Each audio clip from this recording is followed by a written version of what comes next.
Satu dulu aja. Bapak yang semoga Allah senantiasa jaga hatinya. Kalau kita menjelaskan indikator hati yang rusak itu ada banyak, Pak. Tapi saya jelaskan di antaranya hati yang rusak itu supaya kita gampang untuk mengaplikasikan dan menerapkan dalam kehidupan. Yang pertama, hati yang rusak itu hati yang membenci nasihat dan taman ilmu. Jadi kalau ada orang di dalam hidupnya dia tidak suka untuk mendatangi taman ilmu, dan mereka juga murka ketika mereka menjumpai nasihat yang ditujukan kepadanya, dan mereka sepanjang hidupnya tidak pernah mendatangi majelis ilmu. Senin sampai Jumat kerja, Sabtu dan Ahad ngurusin hobi. Senin sampai Jumat kerja, Sabtu dan Ahad ngurusin hobi. Kalau itu dilakukan terus menerus, itu menunjukkan hatinya sudah rusak, sehingga hatinya tidak bisa menerima jalan menuju kepada surga. Maka itu merupakan contoh yang paling mudah untuk kita lihat apakah hati kita itu dalam kondisi rusak ataukah tidak. Makanya tidak salah kalau Rasulullah SAW menyampaikan mayuridillahu bihi khairan yufaqihu fiddin. Siapapun yang diinginkan oleh Allah di dalam kebaikan, maka Allah fahamkan dia tentang agama. Karena hati itu butuh ilmu sebagaimana ilmu dibutuhkan ketika kita menuju kepada surga. Surga itu identik dengan ilmu sebagaimana ikan identik dengan air. Dan sesungguhnya kebutuhan kita kepada ilmu sangatlah besar, lebih besar daripada kebutuhan kita kepada makan. Maka kalau Bapak mendapati ada orang sama sekali enggan untuk datang ke taman ilmu, itu merupakan indikator yang paling terlihat orang ini hatinya rusak. Kita punya orang yang kita kenal, ayo datang kajian, enggak salam ya buat ustadznya, padahal ustadznya nggak kenal dia. Maka itu indikator hati-hati yang sudah mulai rusak. Tapi maaf ya Pak, nanti Bapak jangan komentar kayak gitu.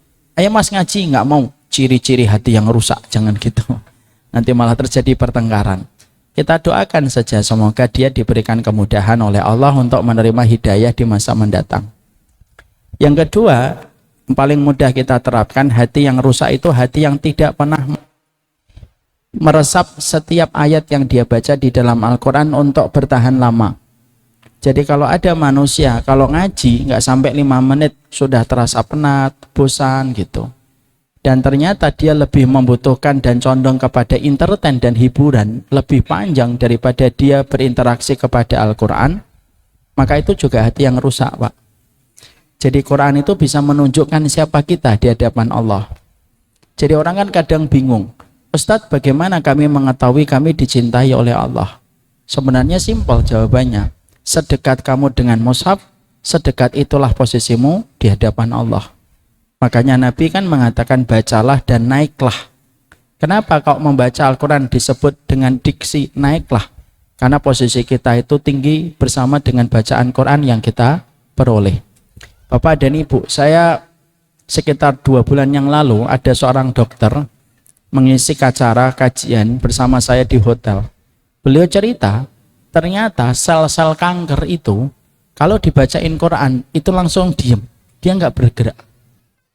Kanker itu selnya kalau ada gula dia nanti akan memecah belah, dia bertambah banyak. Tapi kalau dibacain Quran secara konsisten dia mati, lama-lama mati. Di situ beliau mengatakan dengan sebuah medis bahwasanya Quran itu bukan hanya karena kita mendapatkan pahalanya, tapi memang Quran itu menjadi syifa. Itu apa? Syifa itu kan penyembuh. Apa bedanya obat dengan penyembuh? Obat belum tentu sembuh. Tapi kalau Quran disebutnya bukan dawa. Quran itu tidak disebut oleh Allah dengan kata obat.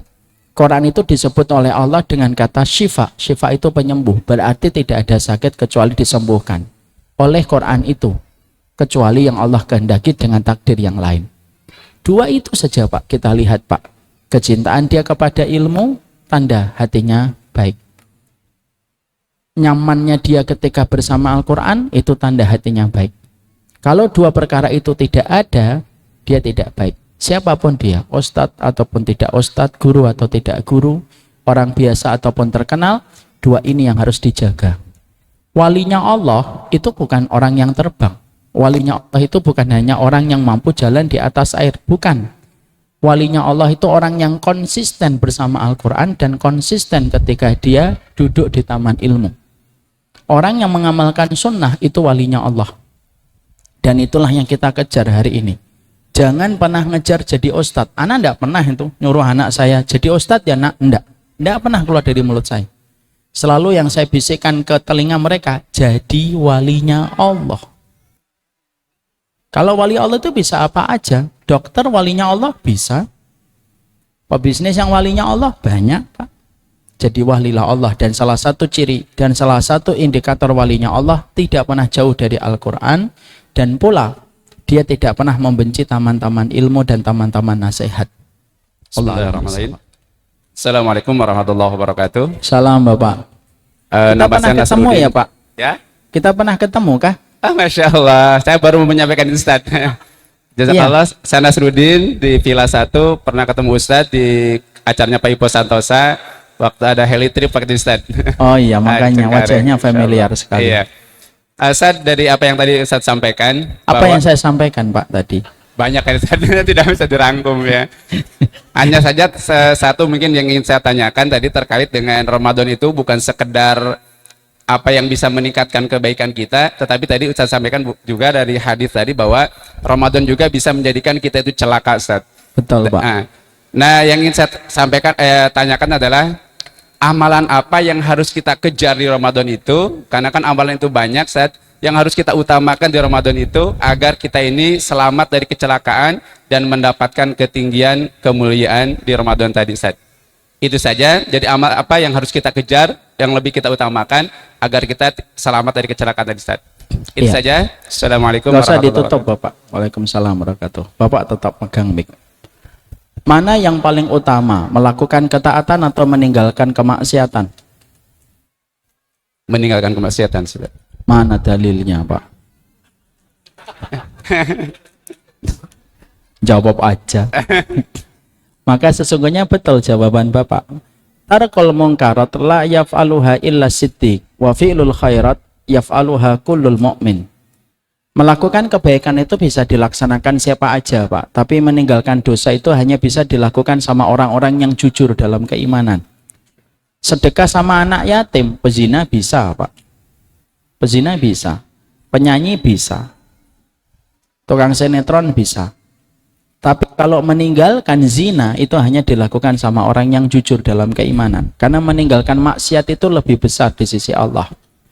Nabi Yusuf itu diabadikan namanya begitu harum oleh Allah itu karena meninggalkan dosa.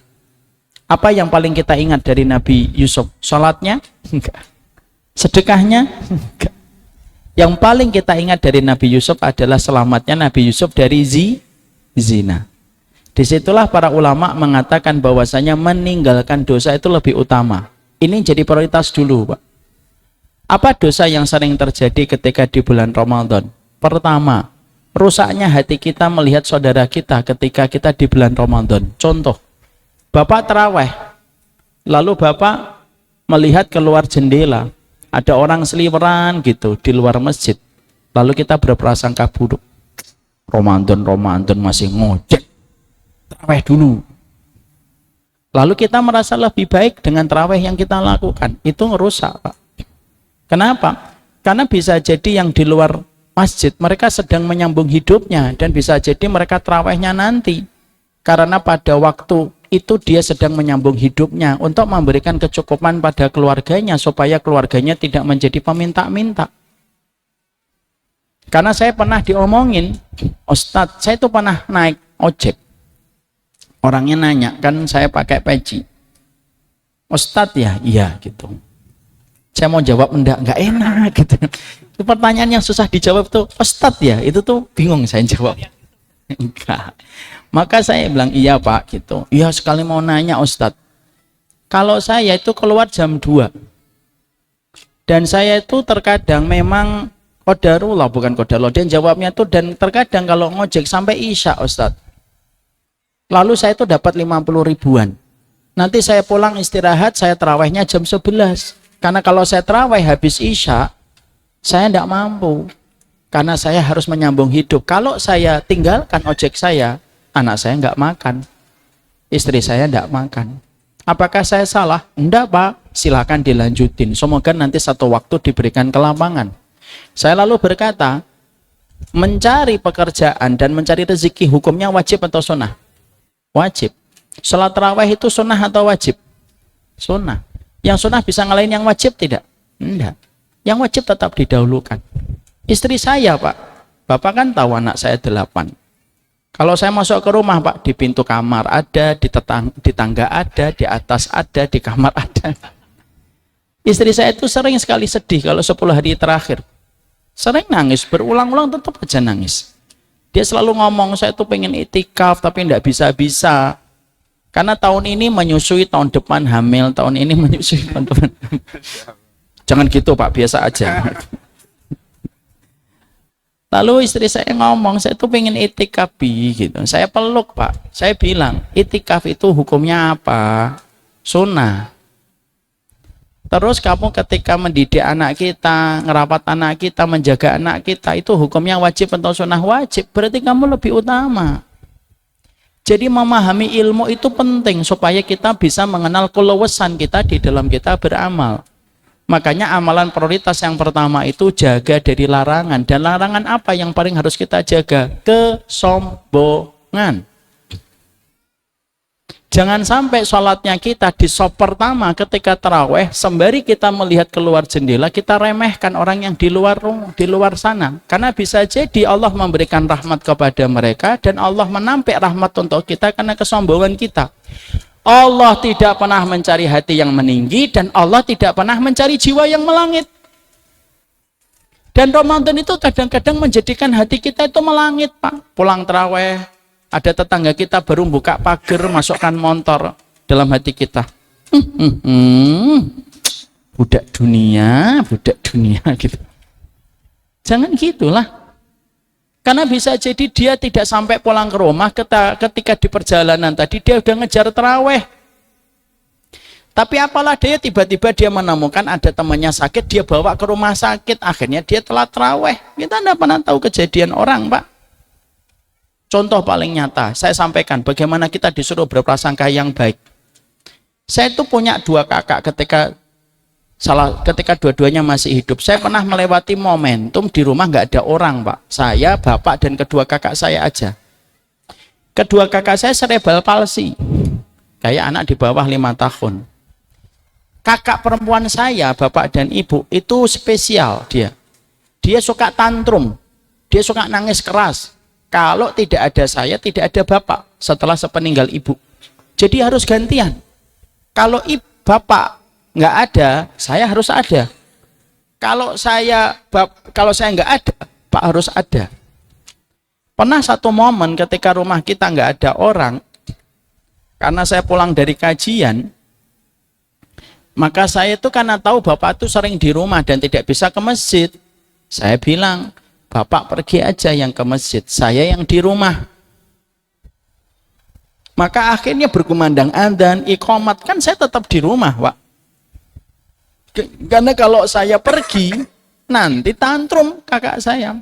Orang misalkan ngeliatin saya ketika adzan dan iqamat masih di rumah, kan mikirnya apa? Duh, Ustadz kok qomat di rumah? Ustadz solehah ini misalkan gitu. Padahal saya di rumah pada saat itu karena kakak saya tidak bisa ditinggal. Apa yang kita lihat itu belum tentu yang benar kejadiannya. Makanya ada proses tabayun dan istifsar. Ada yang namanya cek, recheck, dan double check, dan cross check. Karena ada 4. Cek, recheck, double check, dan cross check. Karena apa yang kita lihat itu belum tentu kenyataannya yang ada. Yang kita lakukan itu berprasangka yang baik. Salah berprasangka itu lebih baik daripada salah memvonis. Saya benar mengatakan insya Allah dia orang baik. Ternyata salah. Prasangka saya tidak dosa. Tapi kalau saya mengatakan dia sesat hanya karena satu hal gitu. Tapi ternyata dia hak di sisi Allah. Saya yang akan mendapatkan hukuman dan ancaman di pengadilan Allah. Itulah yang menjadikan kita harus paham. Sunnah itu tidak menjadikan kita prematur menyikapi dan mengkondisikan orang lain. Sunnah itu menjadikan kita justru ruangnya panjang untuk nyikapin orang lain. Maka yang pertama yang harus kita maksimalkan kalau Ramadan itu apa? Jaga hati, tinggalkan larangan hati. Jangan suka ngerendahin, jangan suka ini. Itu yang kita jaga dulu pertama. Karena semakin bersih hati kita, semakin maksimal amal kita diterima oleh Allah. Kurangi entertain, Pak. Karena sesungguhnya musuh kita itu ya apa yang ada di tangan kita. Setelahnya baru memperbanyak tilawah, Qur'annya, sholatnya, tentunya sedekahnya. Itu 3 hal yang tentunya sudah sama-sama lazim kita mengerti. Semoga kita mengerti itu. Dan jangan ada debat ya Pak. Nanti kalau Ramadan nggak usah ikut debat. Ada orang-orang yang ngajak antum debat. Ayo debat. Nggak usah, saya tidak tertarik sama debat. Kamu 11 atau 23? Ya Bapak milih yang mana? Saya 11, saya 23. Kamu 11 salah ya, enggak. Udah diam aja. Karena apa? Debat sama orang yang fanatik itu kayak menguras air laut. Selesai tidak, pegel iya Pak. Enggak usah ditanggepin.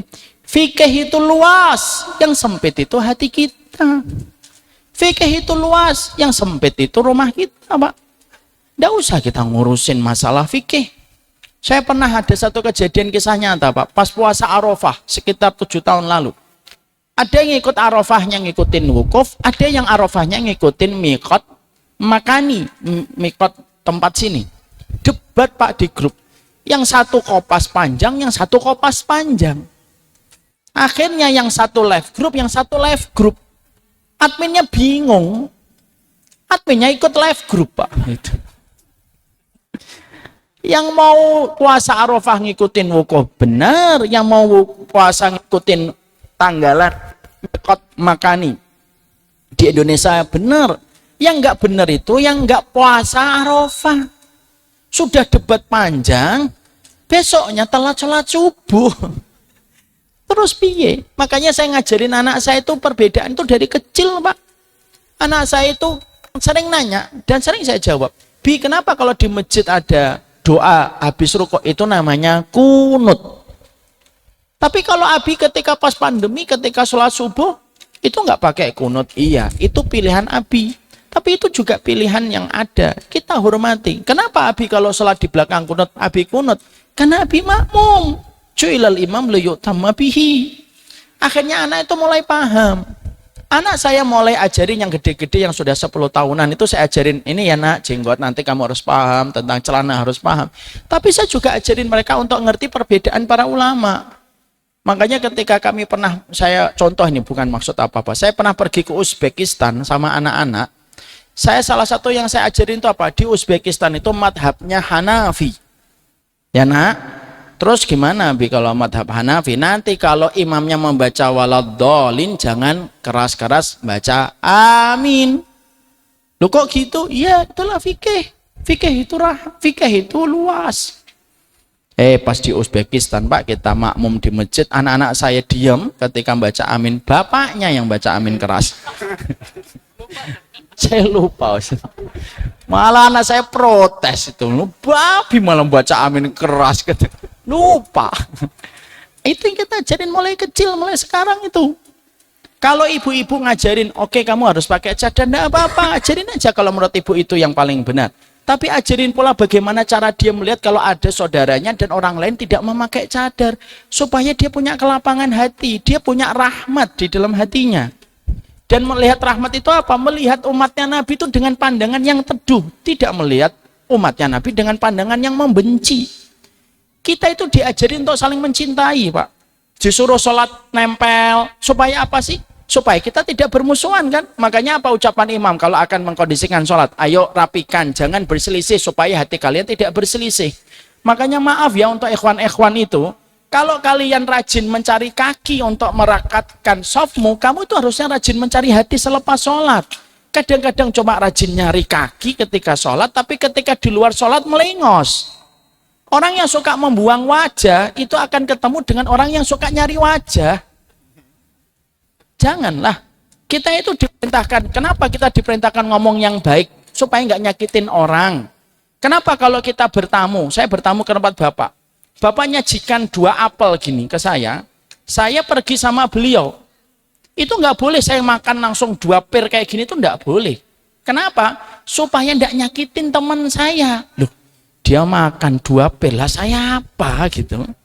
Loh, sampai sunnah itu intervensi sekecil itu, Pak. Sampai ketika bapak masak daging, disuruh memperbanyak apa? Kuahnya. Kenapa kita disuruh memperbanyak kuah? Supaya tetanggamu tidak tersakiti oleh baumu. Tapi bukan berarti kita ngasih kuah doang. Masa apa, Mbak? Mie godok lah, ini kuahnya. Mie-nya mana? Mie-nya untuk saya. Tidak boleh.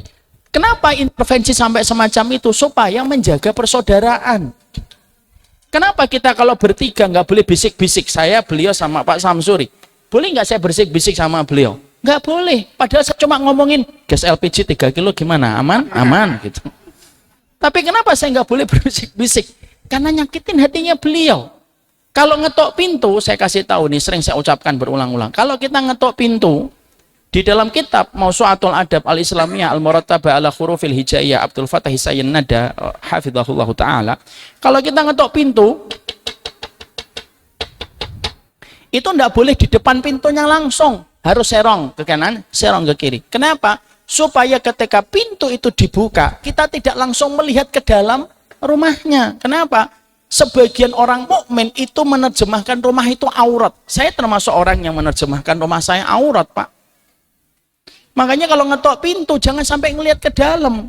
Apalagi kalau ngetok-ngetok nggak keluar-keluar, dilihatin di jendelanya, mana ini? Nggak boleh. Kenapa? Supaya nggak nyakitin orang. Kenapa kalau menetapkan Ramadan butuh berapa saksi, Bapak dan Ibu? 1 orang saksi ngelewatin Cakung, lihat hilal, Pak. Padahal itu matahari. Pokoknya melihat hilal. Datang ke Menteri Agama, Pak, saya ngelihat hilal. Cukup kesaksian 1 orang, besok puasa.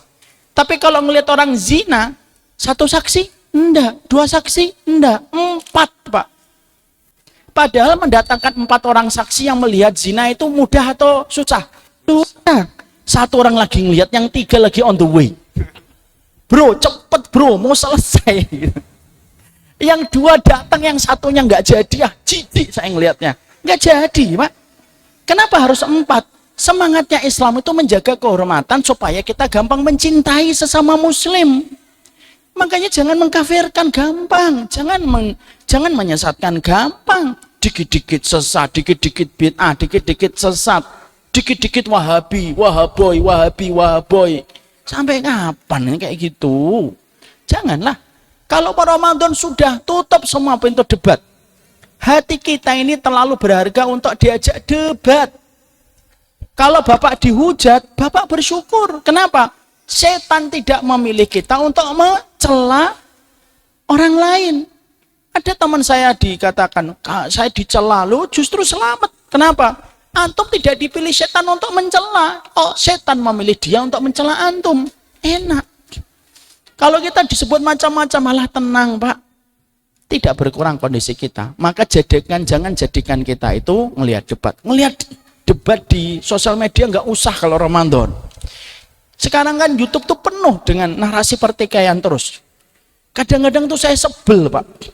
Pingin saya banting handphonenya, tapi saya ingat dulu beli berapa itu harganya. Tapi kalian sebel, ya Allah, buka ini debat, muka ini debat, muka ini debat. Ada orang yang sengaja buat channel hanya untuk debat orang aja. Dan dia hidup dengan itu, dia kan dapat adsense, Pak. Orang di YouTube itu nggak semuanya cinta sama antum. Orang yang menampilkan materi, orang yang menampilkan tayangan di YouTube itu tidak semuanya sayang sama kita, Pak.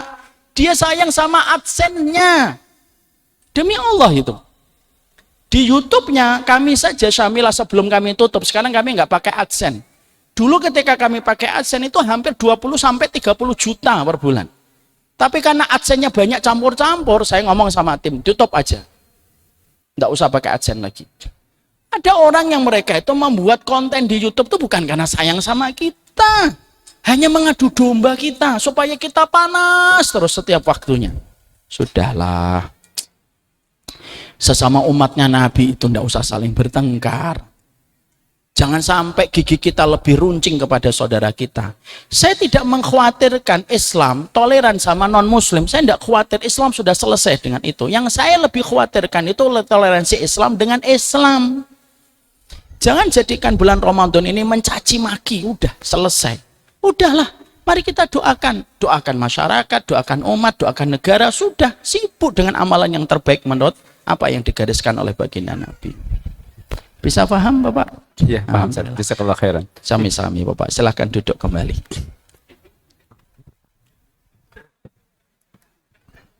Masya Allah. Sebelum pertanyaan selanjutnya, ini ada rezeki untuk Bapak Soleh katanya. Masya Allah. Untuk Bapak yang bertanya Pak, maaf Pak, dari panitia. Ya, rezekinya udah dicatat ya. Kemudian untuk penanya yang kedua, mohon bantu Pak. Masya Allah Pak. Boleh saya bacakan? Saya bacakan sebentar. Maaf tan kiri Pak. Bagaimana kita sebagai anak perempuan dan seorang istri, perintah manakah yang kita kerjakan jika kita punya seorang ibu yang sedang sakit keras membutuhkan kita, sedangkan suami tidak atau mengandalkan saudara lain untuk mengurus ibu? Tetap yang kita dahulukan seorang siapa Pak? Suami atau ibu? Suami. Kata Syekhul Islam Ibnu Taimiyah, wanita dan laki-laki setelah menikah itu beda prioritasnya. Kalau perempuan, Allah, Rasul, ibu dan bapaknya sebelum menikah. Kalau dia sudah menikah, Allah, Rasul, suaminya dan orang tuanya. Ibu-ibu maaf ya, jangan langsung komen. Lihat-lihat dulu dong suaminya Ustadz. Mosok yang nikah ibu yang ngeliatin saya. Maka selama suaminya tidak melakukan kemaksiatan dan dosa besar yang terus diulang-ulang, dia tetap mendapatkan prioritas hormatnya kita dan semua perintahnya kita lakukan. Kalaupun akhirnya bertentangan antara perintah ibu dan perintah suami, tetap yang kita dahulukan adalah perintah suami. Menurutnya ibu kepada suami mendatangkan keberkahan bagi kehidupan orang tua kita. Tapi kalau suaminya baik, ini kalau suaminya baik, pasti tidak akan menahan dan melarang istrinya untuk berbuat baik kepada ibunya. Kenapa? Suaminya tahu dia mendapatkan istri karena pengorbanan seorang ibu yang telah membentuk seorang anak menjadi istrinya. Jadi laki-laki itu jangan cepat amnesia terhadap pengorbanan orang tua dari istri kita. Laki-laki yang buruk adalah laki-laki yang cepat amnesia bahwasanya istri yang dia cintai dan menikah bersamanya itu dididik dengan air mata pengorbanan oleh ibu dan bapaknya. Ibunya telah memberikan 4 air mata, air ketuban ketika melahirkan, air susu ketika menyusui, air kesedihan ketika putrinya lagi sakit, dan air begadang ketika anaknya lagi sakit. Makanya jadi suami yang baik itu apa? Suami yang baik itu setidaknya kalau dirangkum ada 2 Pak. 1, laki-laki yang baik itu laki-laki yang mudah memberi ridho kepada istrinya. Boleh marah, boleh kecewa, tapi tidak boleh mengancam istri dengan kata, saya tidak ridho ya. Itu kalimat apa diucapkan tiap hari sehari 4 kali? Mungkin diucapkan sekali dalam 1 tahun bolehlah untuk mengingatkan istri supaya jangan sampai bengkoknya berlebihan. Tapi mengancam istri terus menerus dan sedikit-sedikit mengatakan saya tidak ridho, saya tidak ridho, saya tidak ridho. Laki-laki macam apa? Laki-laki yang paling baik itu laki-laki walaupun dia marah, dia kecewa, tapi dia tetap memberikan ridho kepada istrinya. Kenapa Pak? Istri kita butuh dengan ridhonya kita. Kalau istri kita sudah kita ridhoi, 8 pintu surga mencatat namanya. Kalau istri kita sudah dicatat 8 pintu surga, apapun yang dipegang oleh istri kita berbau surga. Ketika megang anak jadinya bau surga. Ketika dia mengasuh anak kita berbau surga. Kenapa? Karena dia mendapatkan ridhonya kita. Makanya saya itu nasihatin untuk pelajaran saya. Saya boleh marah, saya boleh kecewa, tapi saya tidak pernah mau ngancam istri saya dengan kata, saya tidak ridho, saya tidak mau. Kenapa? Karena saya tahu akibatnya itu nanti akan panjang. Saya pernah ngikutin ada satu daurah, ada seorang syekh, ditanya, dia cerita, Beliau pernah ditanya, ada seorang ibu tanya kepada beliau, saya punya 2 anak. Anak saya itu yang pertama sama yang kedua beda. Yang satunya nakal, yang keduanya nurut. Kok beda? Bagaimana penjelasannya dalam perspektif sunnah? Syekhnya itu langsung menjawab, maaf saya tanya kepada ibu, gimana kondisinya ibu ketika punya anak pertama dan bagaimana kondisinya ibu ketika punya anak kedua? Ibu itu langsung ngomong, saya ketika punya anak yang pertama saya sering bertengkar, suami saya juga sering membentak, suami saya sering mengancam. Maka itulah yang terjadi, kata syekhnya, cukup. Bagaimana ibu ketika punya anak yang kedua? Maka ibunya lalu mengatakan, iya setelah kami punya anak kedua, setelah 5 tahun kondisi kami tenang, sudah sama-sama ngaji dan lainnya, sudah jarang bertengkar. Kata syekhnya, cukup. Kondisinya ibu bersama suami menentukan kualitas anaknya ibu. Ketika ibu dan bapak sering bertengkar, itulah yang menjadikan anak kita menjadi berisik. Tapi ketika antara ibu dan suami sama-sama sudah paham tujuan pernikahan, ketika tenang, anaknya pun dijadikan tenang oleh Allah. Kita belajar dalam dialognya itu. Laki-laki yang paling baik bapak dan ibu bukan yang paling banyak nafkahnya. Tapi laki-laki yang paling baik itu adalah laki-laki yang tidak pelit memberikan ridho kepada istrinya. Boleh marah, boleh kecewa, kadang-kadang boleh banting meja. Tapi tetap ridho itu tetap kita berikan di dalam hati kita untuk istri kita. Kenapa? Ridhonya itulah yang akan mempengaruhi apapun yang dia lakukan dan apapun yang dia kerjakan. Kalau perempuan sudah bau surga dengan 8 pintu yang mencatat namanya karena dia mendapatkan keridhaan dari suaminya, apapun jadi berkah. Megang anak jadi berkah, gendong anak jadi berkah, nyusuin anak jadi berkah. Kenapa? Karena namanya sudah dicatat 8 pintu surga. Ayyuma imra'atin salat khamsaha wa shamat syahraha wa hafidat farjaha wa ta'at li zawjiha faqila lahal jannah udkhulil jannah min ayil abwabi syi'ti. Karena hadisnya kita imani, perempuan mana saja yang sholat, puasa, menjaga kemaluannya, taat sama suaminya sampai ridho, 8 pintu surga itu akan memanggil namanya dan berkata, masuklah engkau dari pintu mana saja yang kamu inginkan. Makanya kebaikan laki-laki yang pertama, gampang ngasih ridho. Kalau nafkahnya besar, ya tambahan kalau dia punya. Yang kedua, tidak cepat amnesia terhadap orang tua istrinya.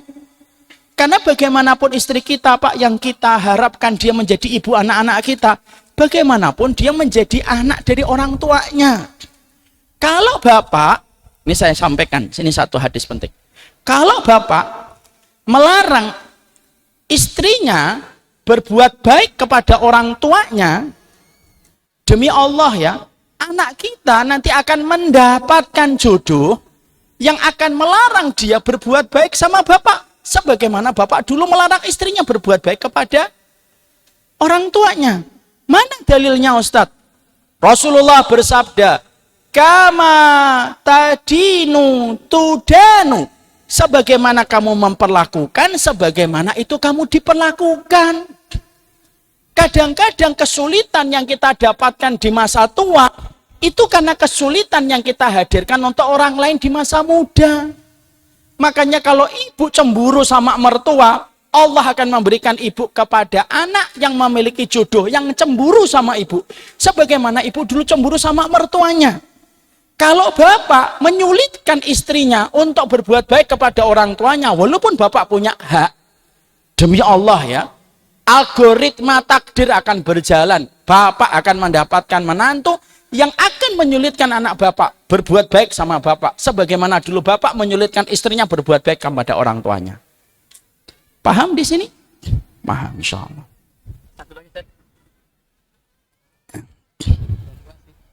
Assalamualaikum Ustadz.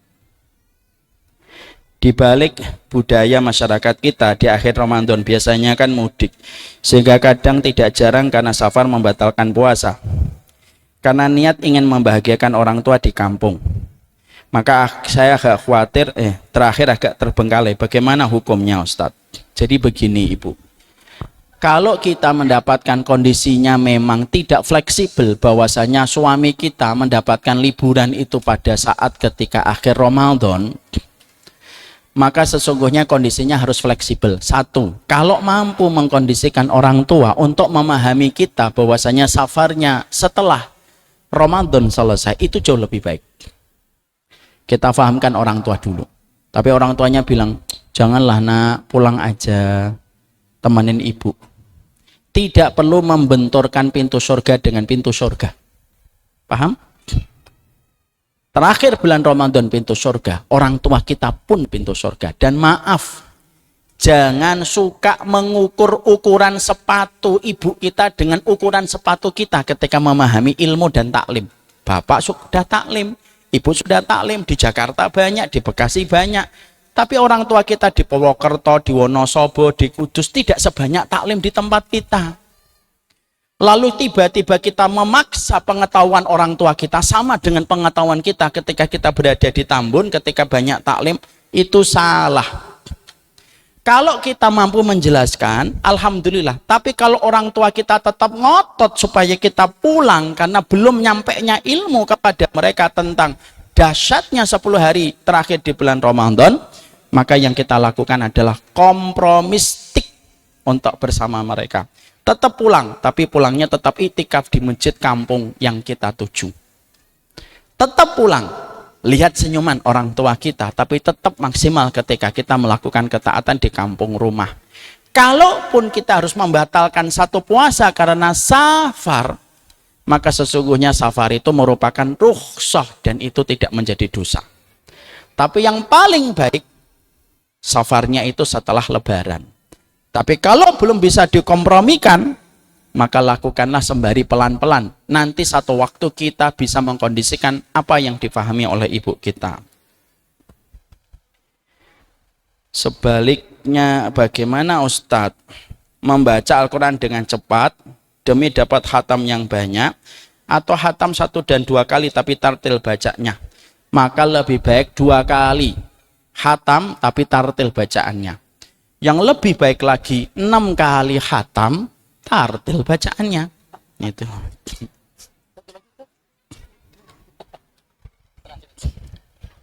Anak saya punya rezeki tetap terlalu qanaah atau baik hati.